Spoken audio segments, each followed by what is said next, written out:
ऋषिकेश के इस पावन नगरी से आप सभी को मेरा नमस्कार। आज योग दिवस के अवसर पर वेदांत दर्शन की पुस्तक पढ़ने का सौभाग्य प्राप्त हुआ। इसमें हमारे महापुरुषों द्वारा लिखित काफ़ी सुंदर श्लोक सूक्तियाँ विद्यमान हैं जो हमारे जीवन के लिए बहुत ही उत्तम है, जो हमारे जीवन को उन्नति की ओर ले जा सकती है।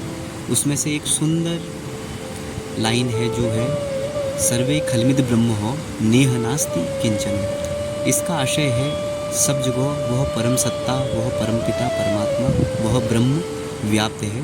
उसके सिवा इस संसार में कुछ भी नहीं है। वह जड़ में भी व्याप्त है, वह चेतन में भी व्याप्त है, वह सभी जगह व्याप्त है। हमारे ऋषियों ने उस परम सत्ता, उस परम पिता परमात्मा को ब्रह्म का नाम दिया। वेदांत उसे ब्रह्म कहता है, वेदांत उसे अजन्मा कहते हैं, वेदांत उसे अनित्य, जो अनित्य है, अजन्मा है, नित्य भी रूप में भी है, साकार है, निराकार है।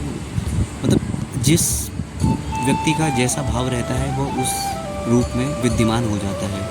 वह पृथ्वी का धारण शक्ति है, वह सूर्य और चंद्रमा का तेज है, वह हम में व्याप्त कुंडलिनी शक्ति के रूप में, जीवनी शक्ति के रूप में व्याप्त है, वह अण में भी व्याप्त है, वह परमाणु में भी व्याप्त है। उस परम पिता परमात्मा ब्रह्म के सिवा किसी का अस्तित्व नहीं है। क्योंकि हम भौतिक जगत में उन्नति करते हैं, हमारे मनुष्यों ने हमको ये सिखाया कि भौतिक जगत से उन्नति कीजिए, वो भौतिक जगत में उन्नति करना भी उत्तम है, लेकिन उसके साथ साथ आप आध्यात्मिक जगत में उन्नति करिए।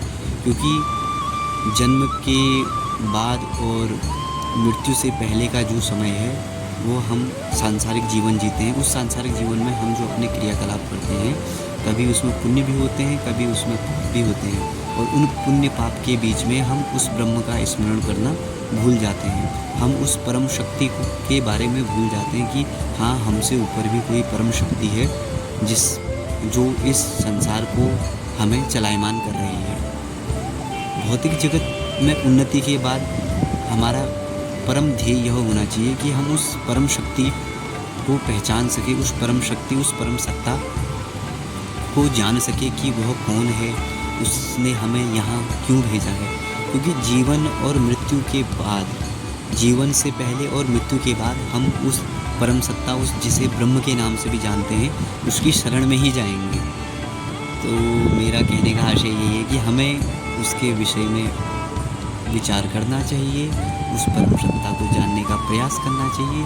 क्योंकि वेदांत भी कहता है, हमारे शंकराचार्य भी कहते हैं कि जो हमारी ये धरा है ये उस ब्रह्म से युक्त है, और सर्वे खलमिद ब्रह्मों की जो परिकल्पना है वो वेदांत से ही आती है।